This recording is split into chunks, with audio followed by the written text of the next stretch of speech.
கடந்த ஆகஸ்ட் 26ஆம் தேதி ரவிமோகன் புதிதாக தொடங்கியிருக்கும் தயாரிப்பு நிறுவனத்துடைய துவக்க விழா கோலாகலமாக நடைபெற்றது. ரவிமோகனுடைய நல விரும்பிகள் பல பேர் அதுல கலந்து கொண்டாங்க. நிகழ்ச்சிக்கு சிவராஜ்குமார் முதல் சிவகார்த்திகேயன் வரை அனைவருமே சிறப்பு விருந்தினராக வந்திருந்தாங்க.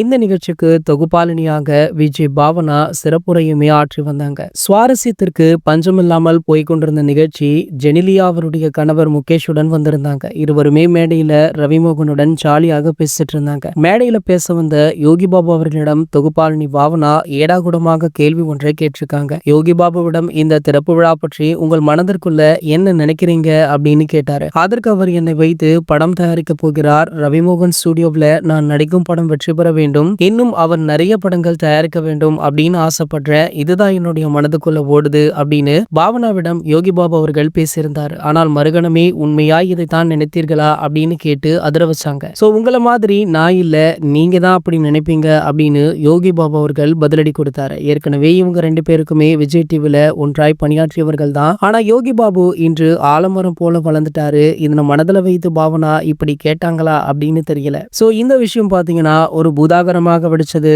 பாவனா மீது தொடர்ந்து பலருமே குற்றச்சாட்டு வச்சாங்க. அதற்கு பாவனா தரப்புல இருந்து இதுவரைக்குமே எந்த ஒரு பதிலுமே வெளியாகல. ரசிகர்களுமே தொடர்ந்து அவங்கள யோகி பாபு அவர்களிடம் மன்னிப்பு கேட்கும்படி திட்டி தீர்த்துட்டுமே இருக்காங்க. இது போன்ற செய்திகளை பற்றி நீங்க உடனே தெரிஞ்சுக்க நம்மளுடைய தமிழ் நியூஸ் எக்ஸ்பிரஸ் சேனலை மறக்காம சப்ஸ்கிரைப் பண்ணிக்கோங்க.